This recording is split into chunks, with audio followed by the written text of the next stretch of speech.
ஈசா மையத்தில் விஜய் திரிஷாவுக்கு அந்த சம்பவம் நடக்க போகுதா? திரிஷாவின் அம்மா உமா கிருஷ்ணன் நடத்தும் சிறப்பு பூஜையால் பரபரப்பு. வணக்கம் நண்பர்களே. சிஎம் விஜயை சுத்தி இப்போ எக்கச்சக்க பிரச்சனைகள் ஓடிக்கிட்டு இருக்கு. அதுல முக்கியமா அவரோட மனைவி சங்கீதா மற்றும் திரிஷா சம்பந்தப்பட்ட விவகாரம் தான் பரபரப்பை ஏற்படுத்திட்டு வருது. இதுக்கு என்ன காரணம்னா, கோர்ட்டுல விவாகரத்து கேட்டு மனு தாக்கல் பண்ணியிருந்த விஜயோட மனைவி சங்கீதா இப்போ அந்த மனுவை திரும்ப பெற்றுவிட்டார். விஜய் திரிஷா 2 பேரும் முழுசா ஒண்ணு சேர்ந்த கூடாது அப்படிங்கிறதுக்காக சங்கீதா இப்படி பண்ணினாங்கன்னு சொல்லப்பட்டாலும் இப்போ வேறொரு செய்தியும் புதுசா கிளம்பி இருக்கு. அது என்னன்னா, முதலமைச்சர் விஜய் மற்றும் நடிகை திரிஷா 2 பேரையும் சேர்த்து வைக்கிறதுக்காக திரிஷாவோட அம்மா உமாகிருஷ்ணன் தீவிரமா இறங்கி இருக்கிறாராம்.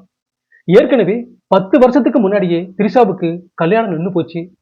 அதனால இனிமேலும் மகளோட கல்யாணத்தை தள்ளி போடக்கூடாதுன்னு நினைக்கிற உமாகிருஷ்ணன் சீக்கிரமே கோவையில் இருக்கிற ஈசா மையத்துல விஜய் திரிஷா கல்யாணத்தை நடத்தணும்னு திட்டம் போடுறாராம்.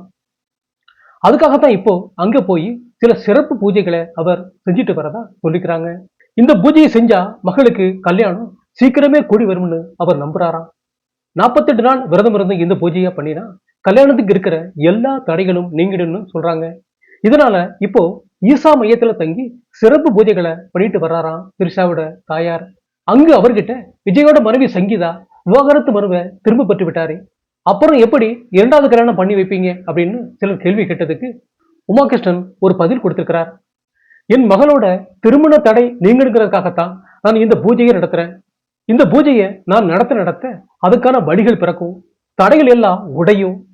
இப்போ சங்கீதா விவாகரத்து மனுவை திரும்ப பெற்றாலும் மேல்முறையீடு பண்ணி விவாகரத்து பெற வாய்ப்பு இருக்கு. அதனாலதான் கடவுள் மேல பாரத்தை போட்டுட்டு என் மகளுக்கு ஒரு நல்ல வழி கிடைக்கணும்னு இந்த தோஷ நிவர்த்தி பூஜை பண்றேன். கண்டிப்பா என்னோட நம்பிக்கைக்கும் பூஜைக்கும் நல்ல பலன் கிடைக்கும் அப்படின்னு உமாகிருஷ்ணன் சொல்லியிருக்கிறார். அது மட்டும் இல்லாம என் மகளோட ஜாதகத்துல அரசியல் ரீதியா நல்ல எதிர்காலம் இருக்கு. அவரை சரியான நேரத்துல அரசியல்ல இறக்கி விட்டா அடுத்த ஜெயலலிதா மாதிரி மக்கள் அவரை ஏத்துக்குவாங்க.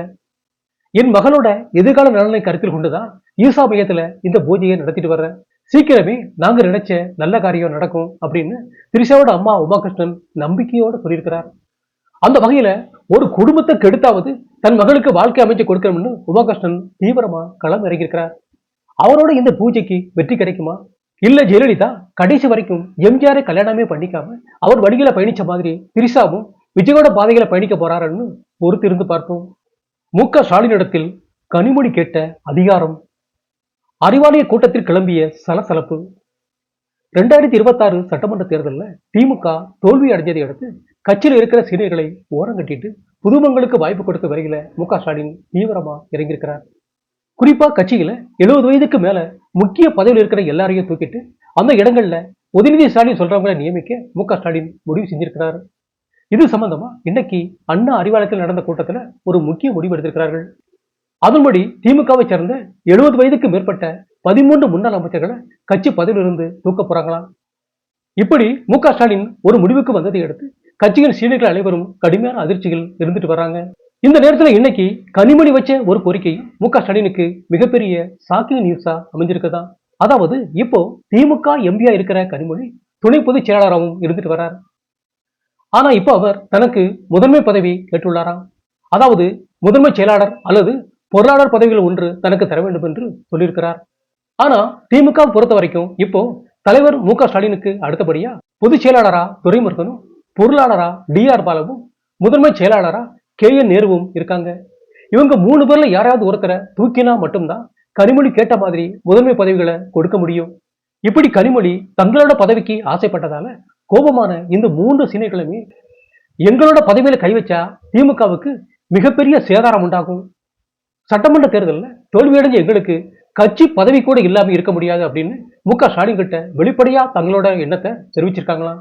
இதன் காரணமா கனிமொழி எதிர்பார்த்த மாதிரி கட்சிக்குள்ள அதிகாரமிக்க முதன்மை பதவி அவருக்கு கிடைக்கிறதுல இப்போதைக்கு பெரிய அளவுல சிக்கல் ஏற்பட்டிருக்கு. நண்பர்களே, இந்த செய்தி குறித்த உங்களோட கருத்துக்களை கமெண்ட் பாக்ஸில் பதிவிடவும். நன்றி, வணக்கம்.